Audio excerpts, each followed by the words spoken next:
Welcome to another Planner Beats tutorial, and today I want to look at contracts and how they work within the system. So let's get straight into it.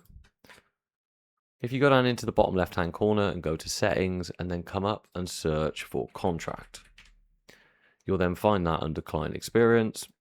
Hit that and you will see this type of panel.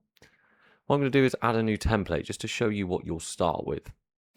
So when you add a new template, it should auto populate your logo. If for some reason it hasn't and you've not added that yet, you can add it in here too.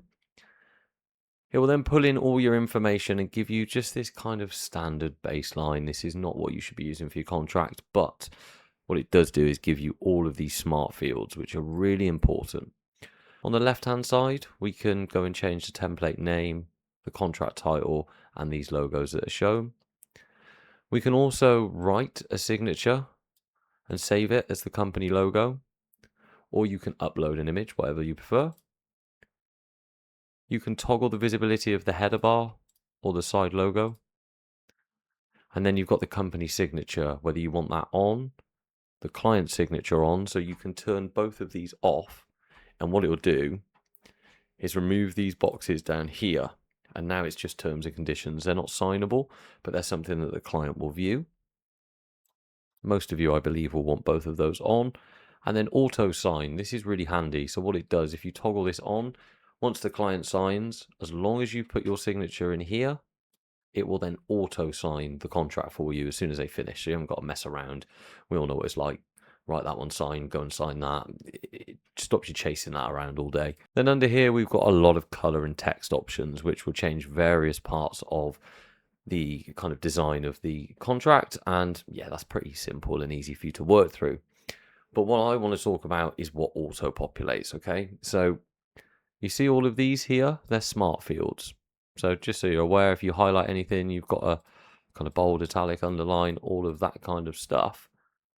But if we have a look at things like event ID, event name, event type, these are really important. But the ones that you're really going to want in your contract, I expect, are these here, the fees and payment terms.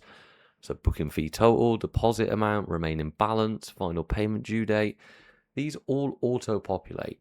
So what happens is you send a brochure or proposal. Within there, there's a contract. That will auto-populate all the information based on what the client or yourself has picked for them to book.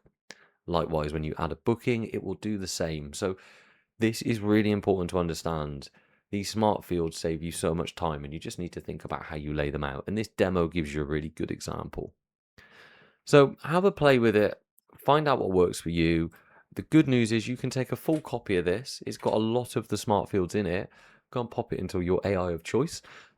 Talk about your country, your trade, maybe give it your existing contract and get it to pump out something that you can paste back in. So if it's all formatted, it will take the formatting when you paste it back in. So you can do this really, really quickly then. There is only one smart field that you may or may not want to use. So if we go down at the bottom, and I'm going to take this here and just pop that in there. Extra terms. And what I'm going to do is add the custom terms smart field here. There we go.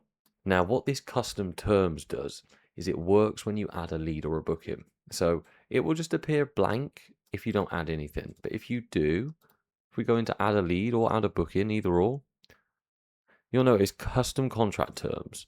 So this means when you're taking a lead or a booking, if you know that this venue, this client has specific terms that you need to add, you don't have to mess around going inside to the contract.